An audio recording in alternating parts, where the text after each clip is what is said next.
treat your career like a marathon run, not so much like a sprint. Balance it out. It's good to push, but make sure that you are still taking care of your health and that you're still getting to the other obligations in your life that make you a healthy, happy person. You don't want to do really well for 6 months and then fall apart. That's of no use. I've seen people that are very eager to push and ambitious, and that's great. That's a good thing.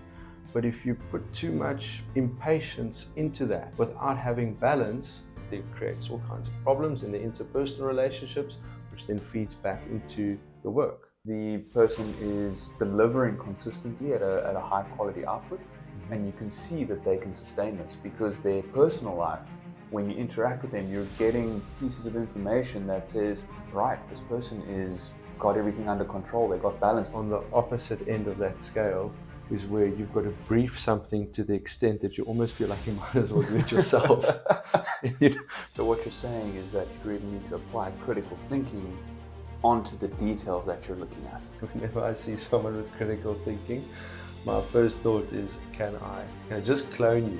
Can I just make more of you, please? So as you're talking about critical thinking, I've got a bit of an entertaining story You have to share from many years ago. There was if you're just starting your career or you're looking to level up, this episode is definitely for you.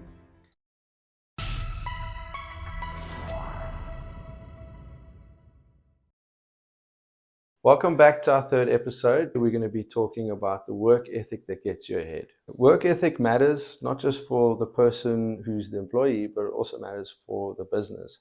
The truth is that both want to get it right. That way the career goes forward and also the business goes forwards. So it's in both parties' best interest to get on the same page around the work ethic that's really going to get you ahead and the business ahead. Let's get into it.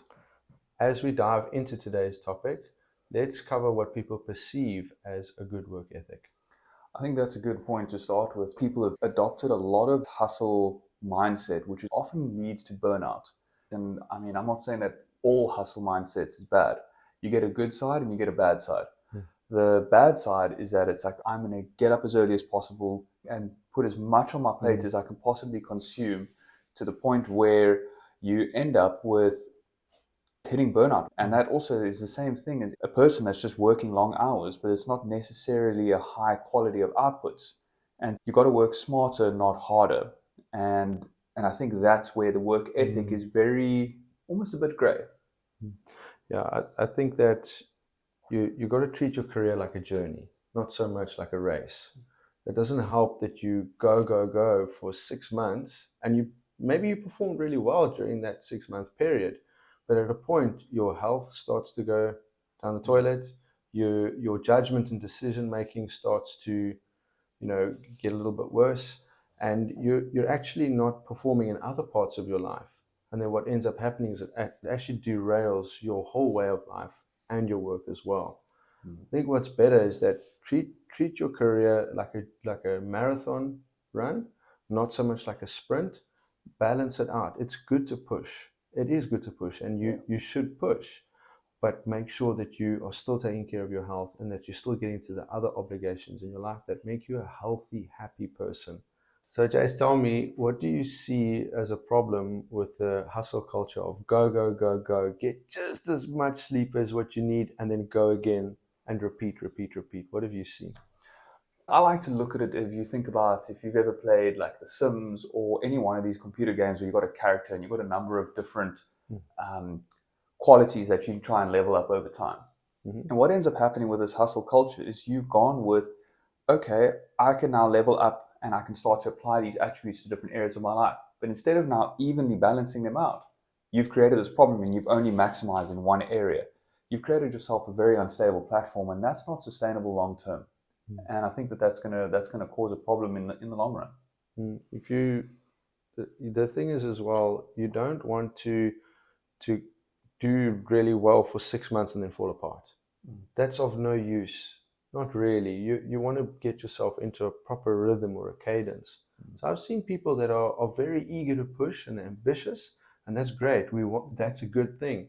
But if you put too much impatience into that without having balance, the person becomes an imbalanced person in the rest of their life, and then that creates all kinds of problems in the interpersonal relationships, which then feeds back into your work. Yeah, so the other end of that scale is that you've got this very laid back culture or mindset that says, okay, well, I come in, I do the bare minimum, I can sustain that long term because I don't carry any stress per se, and I just do what's barely needed, go on, and it's all kumbaya. And it's the problem is that it's not sustainable on that side of the spectrum, because now this business is not, the people aren't delivering the needs of the business, and they're not moving forward, and the business falls into that trap of becoming irrelevant and falling behind.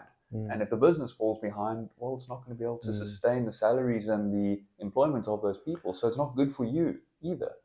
So that's the other problem of the opposite side of the hustle culture. Do you know what this makes me think of?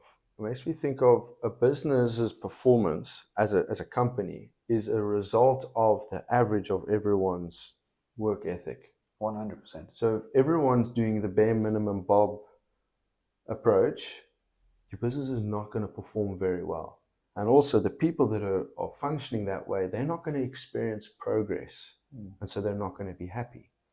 On the other end, if you've got everybody or too many people that are going on the extreme end of the hustle culture, so to speak, then you might get some quick results, but things are going to get shaky on the other side of that fence. So you want to find a happy medium. That's what you want to find. One that you can sustain on an individual and collective level. Yeah. Who would you rather give the promotion? The kumbaya, or the person that is working on the hustle side of the spectrum? Let's describe that person who's in the middle. Well, the person that's working in the middle is fostering really great relationships with their team around them, up the line, down the line, and laterally. The person is delivering consistently at a high quality output, and you can see that they can sustain this because their personal life, when you interact with them, you're getting pieces of information that says, right, this person is got everything under control, they got balance. For you listening, that's where you create your job security. You're for the most part in control of it. If you're doing the right things and showing the right work ethic, and not just necessarily fitting in with the company culture, but fitting in with it and pushing a bit beyond that in the right ways, you're going to get ahead in your career. It's almost like I'd rather give the promotion to a person who stands out a fair amount consistently, rather than someone who stands out a whole lot and then they have a wobble and then they kind of fall off the tracks and then they're sick or disengaged or in a bad mood. Yeah. And then they come back sort of online again after 2 or 3 weeks of this patch. Yeah. Because when you put somebody into a leadership position, you can't really have these extended periods of a down patch. You need to be consistently in control of your emotions, positive, helpful, giving clear directives, motivating your staff, setting clear boundaries, and you've got to be online, so to speak. Yeah. So you You're don't be want reliable. to, you don't want to shine really bright and then you're offline. Yeah. You want a steady, consistent glow. That person's reliable. They're a sure bet. You know that they will be able to do the role consistently, and they're not going to suddenly be offline. So what you're saying is that high performance actually is the demonstration of repeatability and not necessarily their intensity. Exactly. Another really important work ethic trait is mindset. Mindset is everything. Mindset's everything. So let's assume the base is already there, which is you work at an even intensity, but you can consistently follow through on that. You can keep it going.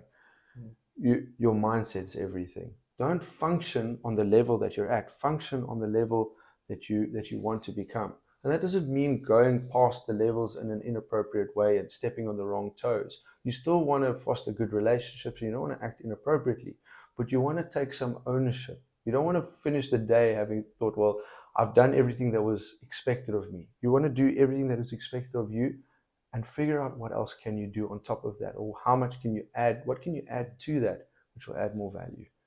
So it's critically important that you adopt a ownership mentality where you're not just completing the task, you're owning those outputs, you're taking that and you're making it really your own. Mm-hmm. Go beyond the brief. Try and understand what is the problem that you're actually looking to solve.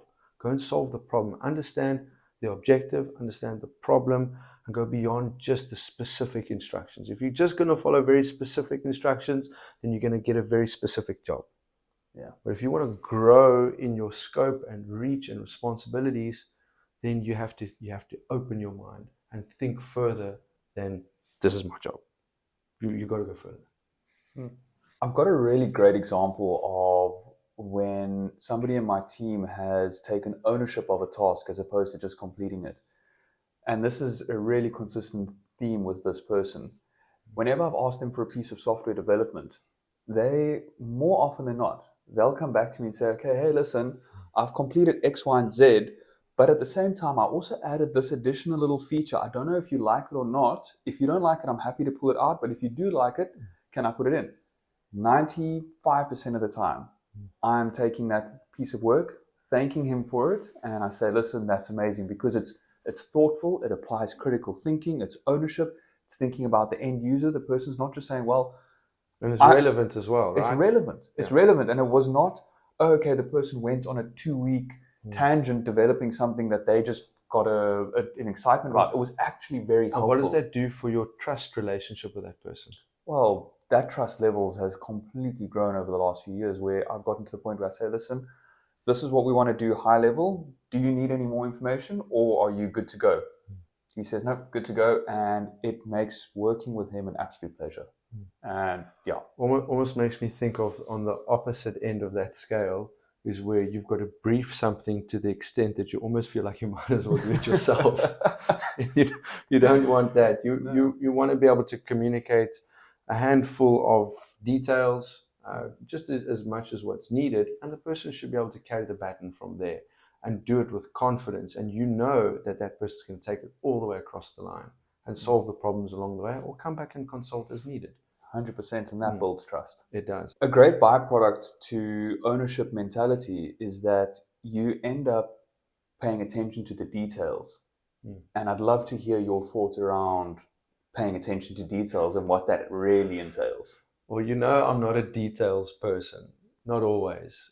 I like the bigger picture. I like the vision, but the vision is never going to be achieved without the details being looked at and executed really, really well. You don't want to focus on every detail at every point always. You want to focus on the right details that's actually going to lead to business impact. And that's often the difference between someone who has an employee mindset versus someone who has a senior leadership or business owner mindset. They know the difference. They know where to spend their time, what is truly important, and what's actually not that important at all. So what you're saying is that you really need to apply critical thinking onto the details that you're looking at. Whenever I see someone with critical thinking, my first thought is, can I just clone you? Can I just make more of you, please? Critical thinking is so essential. I mean, how often is it that you go to a service provider of some sort, or a shop, or a whatever, and there's something that you're wanting to solve, and you can see that representative of that brand is literally, they're referring you back to a policy. They know the policy doesn't make sense. You know the policy doesn't make sense. And you both sit there in this awkward moment of frustration because that person has either chosen a mindset that's void of critical thinking, or that business has stripped them of the ability to exercise critical thinking. Yeah. It's problematic. So as you're talking about critical thinking, I've got a bit of an entertaining story from many, many years ago, and it was part of the software design of the application. Mm-hmm. So which application? The main.active application for space planning. And so there was a process to import data, and you had to, get your CSV, and you go through a couple of different windows. And then there was this little checkbox which said check data. And every person was para-trained to say, listen, you check the box and then your data imports. But then people would have ferocious arguments in the office of whether you checked this box or didn't check this box, and whether it would yield the right result or not. Eventually, I got so frustrated, I actually went to the dev team. I said, what does this box do? And this was in the early days when we inherited the software. How many years ago was this? This is about 12 years ago. Okay, so it's far enough Very in the far, past that very we can far have a enough. laugh and Yeah. not take it. Okay, yeah. The developers came back to me and they said that checkbox has no link to any code behind it. It was purely just a front-end visual tick. So the And checkbox didn't do anything. absolutely did nothing. And people would argue ferociously as to whether that did something or not. But no, at that time, it went on for so long that there was no critical thinking to actually go and say, hey, dev team, can you guys go check this out and can you solve this problem for us? Because we believe the issue's there. They just left it and they rather just either got themselves frustrated or had this magical success. Do you know where I think critical thinking is falling flat, and why the environment doesn't make for a place that you can exercise critical thinking, or that you maybe not you don't feel encouraged or confident to do so. When you exercise critical thinking, it means that you're going to test or stress test how things are being done, which means you may very well find that the way we're doing something does not make sense. Which means somebody that said we must do it that way, that we're not going to do it that way anymore. So when somebody questions, but why are we doing it this way? Surely there's a better way we can do it. What about the following? And you've got to validate that and let that have airtime and encourage it. Because if you shoot that down, then you're not going to get the culture you're looking for. So actually, for this critical thinking to actually flow, you need the individual and you need the organization to meet each other halfway. 100%. It's critically important that the leadership fosters an environment for critical thinking to take place. And for those that are reporting that up the line, they need to do it in a respectful, constructive way. I know we've made mistakes with this before, where you've got this really awesome process that's very detailed and will lead to a very reliably good result. But if you get so focused on the process, and you're very specific that it has to be followed in that stepped order without any room for critical thinking, then you become focused on the process, but you've forgotten about focusing on the outcome and the end result. The process is a guide. Yeah. You should use the guide, use the process, but exercise critical thinking to get to the end result. There should be some wiggle room to get there. So I honestly believe that where we are with the work world these days is that the soft skills really are becoming the hard skills. Yeah, we're talking about critical thinking, problem solving, having a good mindset, strong interpersonal relationships, and so on. These skills that were previously the soft and not so important skills, they're actually becoming increasingly important, especially since there's a lot of tools and AI and all sorts that's filling in the blanks for the hard skills. I mean, you don't need to be able to run calculations off the top of your head anymore. You just don't. And you can get a whole lot of research done in a matter of minutes, which would have taken many, many hours before. So your soft skills are becoming the hardcore hard skills. It's the most important. For those of you that are now just starting your career, one of the most vital mindsets and approaches for you is coachability. This is what's going to spearhead your career. I think it's in the beginning of your career, but especially in the beginning of your career, but it continues throughout.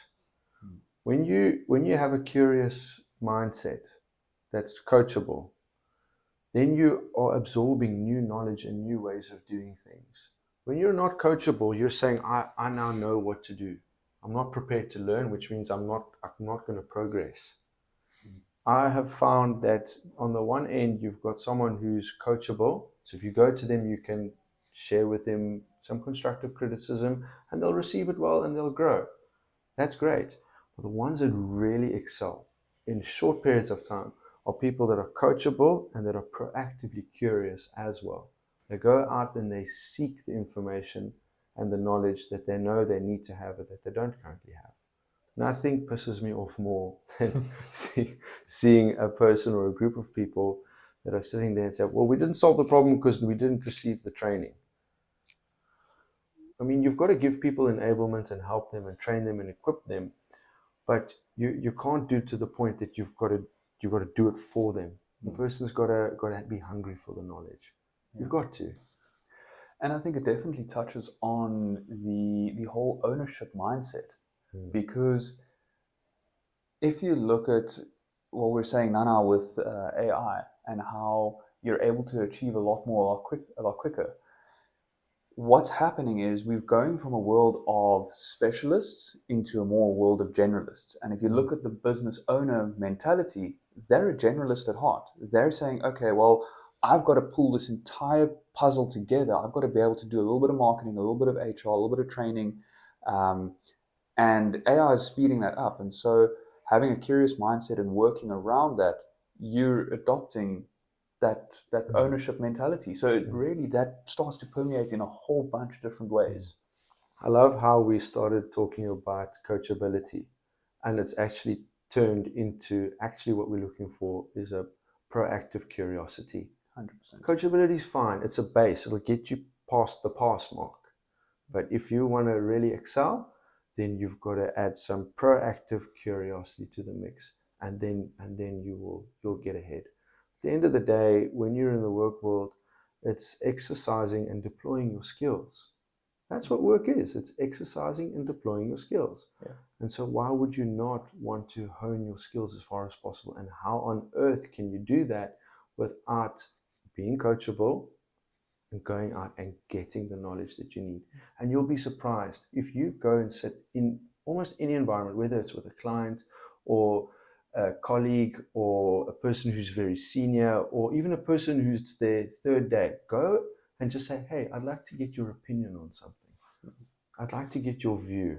Do you know how nice it makes them feel? Yeah, and fosters good relationships. And the bond that actually creates, it might be subtle, but it says something. If I come to you and I say, Jason, listen, I'd like to get your advice on something. This is the situation. What do you think? Yeah. Well, now, and it's funny you even say that, because if you look at Gartner's measurements for employee satisfaction, in the 11 questions that they have part of their survey, is that they actually talk about, does my opinion matter, and am I heard at work? And so right there, you're now going to ask that person, do you not think that the next time you struggle with a problem, they're not going to help you out? Or if you're going to leave a positive imprint on that person. And if you're receptive and you genuinely are listening, you're going to take that information, then you're going to maybe say, okay, well, let me take this information, let me go plug this into a ChatGPT or a Grok or any one of those AI tools. Let me go and engage with that. Let me go and learn, curious, and expand my knowledge. And then you can go back to that person and say, hey, I also read up about this thing. I'd love to hear your thoughts on this. Suddenly now you've elevated your view of your own brand within that organization. As we're talking, I keep thinking about work ethic on an individual level for our audience out there, but I also keep going back to thinking, what is it that we can do more of or continue to do that will build on creating an environment that will foster that work ethic of curiosity, for example. So I think there it's about being open to changing our minds as new information becomes available. That I think can create an environment where it's safe to be curious. Yeah. Because somebody can come along and say, hey, you know what? I think I've figured out a better way to do this thing. Listen, and if it's better, make a change. Yeah. Now that person is rewarded for having gone out, gotten new information, brought it to the table, it made a change. You've got to reward that type of behavior. And you know, access to information is so easy these days. There really is no excuse for you to take yourself and level up your career by adopting this coachability mindset. Definitely. For the listeners out there, I really hope that this has been insightful for how you can level up your career. If you just pay attention to coachability, ownership mindset, and attention to detail, and you take that and you really work through it diligently, and you make sure that you keep your life balanced in all factors. So your personal life, your work life, interpersonal relationships, you fostering good relationships in your work environment. You take all of that and you apply your mind to it, your career will definitely level up and you will go places quite quickly. No doubt, there's not one silver bullet for work ethic. There's a number of ingredients, and if you just give it some time and thought and attention and be proactive about how you think about your work ethic, you're already halfway there. For our listeners out there, if you feel that these approaches to leveling up your career resonates with you, and you're curious to level up your career with us, go check out our careers page, see what job matches your skill sets, and give it an apply. And we'd love to set up an interview and see where you can fit in our business. We love working with guys and girls that are like-minded and that have a similar motivation for their careers and their work life. If you like this episode, give us a like and subscribe, and we'll be sure to deliver more content around these topics. And in the future, I think we've got a great episode coming on how to have a difficult conversation with your boss and win. Yeah, and not let it blow up in your face. Let everybody win from that conversation. And yes, for you to move your career forward, sometimes you do need to have difficult conversations. Just handle them the right way. That's all. We'll deal with that in the next episode. If you have any thoughts on work ethic that has worked for you and it helped you to move your career forwards, please share that in the comments. Or if you're in a leadership position and there's a certain work ethic that's really irked you or something that's really worked well, please do share those in the comments as well. Until then, we'll see you at the next episode.